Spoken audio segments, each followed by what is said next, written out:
je pense que c'est fait à la suite d'études,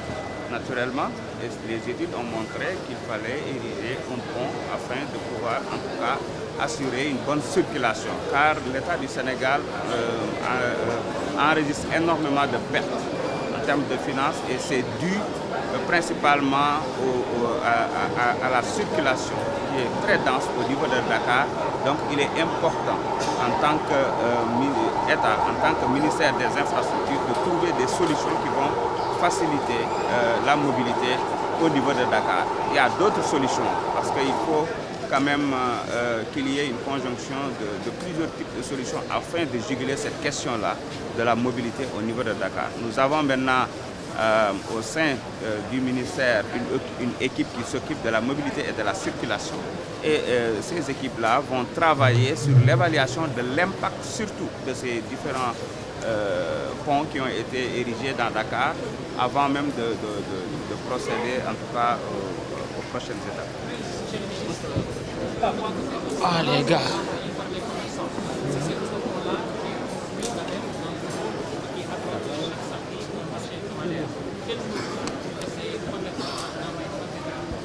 Bon, je pense que ça c'est un problème d'ordre général. Souvent les ouvrages ou en tout cas les réalisations de l'État sont souvent envahies par les populations et parfois il y a des activités qui y mènent et qui ne répondent pas aux normes. Nous avons demandé à nos équipes de travailler en tout cas avec le ministère de l'Intérieur pour trouver des solutions, mettre en place des équipes qui vont s'occuper d'abord de l'entretien, mais surtout qui vont s'occuper de l'ordre au niveau de ces ouvrages-là, parce que pour nous c'est important. Vous avez vu au niveau du TER, c'est ce qui est fait. Il y a une convention qui est signée avec la gendarmerie et tout se passe très bien. Au niveau du BRT, c'est pareil. On a commencé à trouver des solutions, mais au début, vous aviez vu qu'il y avait beaucoup de problèmes, les charrettes par-ci, les vendeurs, etc. Nous allons faire la même chose pour les autoponts, parce que ça ne sert à rien de construire des ouvrages, dépenser des milliards, et après se retrouver dans la même situation, à savoir des embouteillages juste parce que les ronds-points, les ruelles, entre autres, sont occupés par des commerçants ou entre autres d'autres qui mènent d'autres types d'activités.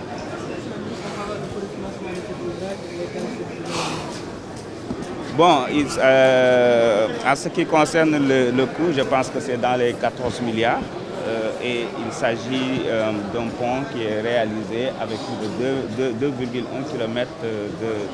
de voirie passerelle et sur 500 mètres aussi. Donc c'est ce qui veut dire que c'est un pont très important pour la mobilité. Et comme je dis, nous allons voir, c'est un programme global qu'on a trouvé ici, que nous sommes en train de continuer. Mais dans le cadre du Djubanti, comme on dit, nous allons en tout cas évaluer l'impact, le coût, entre autres, avant de procéder aux prochaines étapes. Oui, ça c'est déjà prévu par les équipes. Évidemment, il y a un programme d'entretien de ces ouvrages-là et de ces routes de manière globale et ça va être suivi de manière très stricte.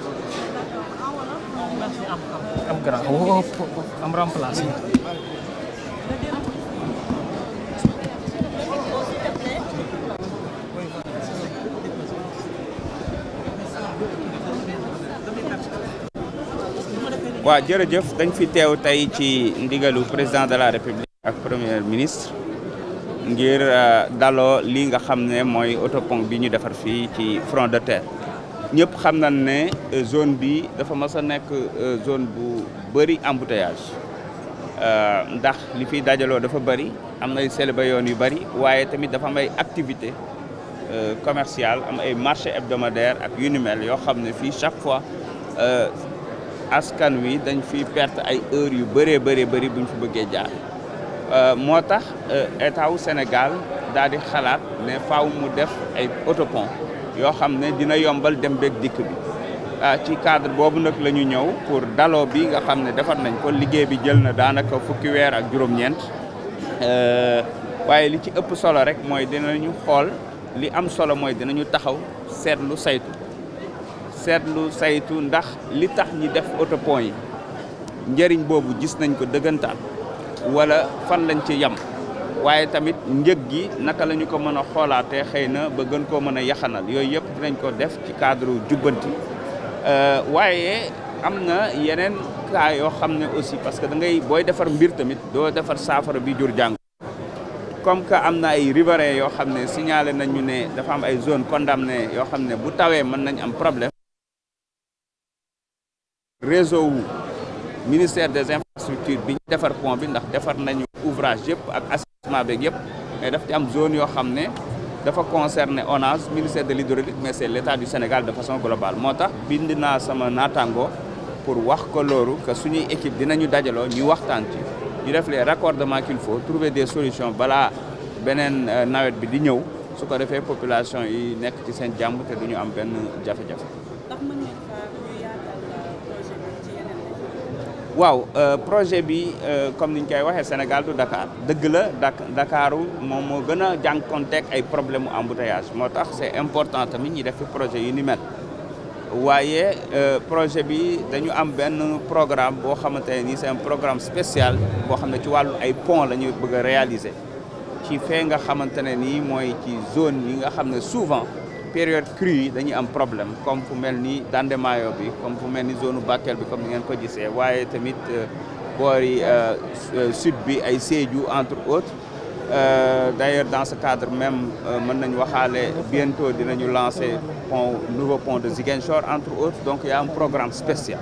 boo xamante ne nii dina permettre askan wi di dem ak dikk ndax gis ngeen zone yu bëri bu nawet bi ñëwee wala fleuve bi débordé ñoom dañuy maanaam dootuñu jote sax ci Sénégal ils sont coupés du reste du monde et ça c'est extrêmement important ñu liggéey ci un programme spécial boo xam ne dina permettre ouvrage yii nii ñu mën ko réaliser à l'intérieur du pays aussi et loolu njëriñal askan wi rek lay doon. Merci beaucoup.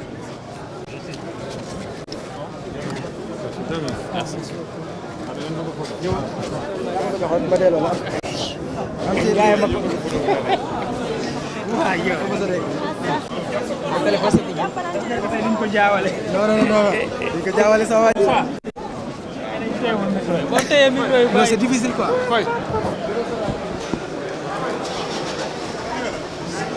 Je pense que tu as besoin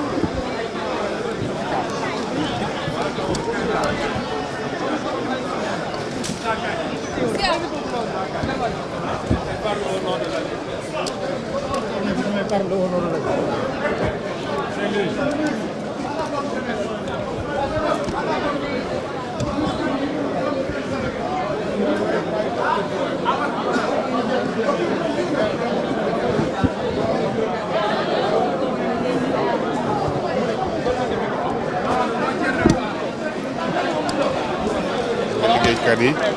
ñu ngi jël ak photo ak El Malick Ndiaye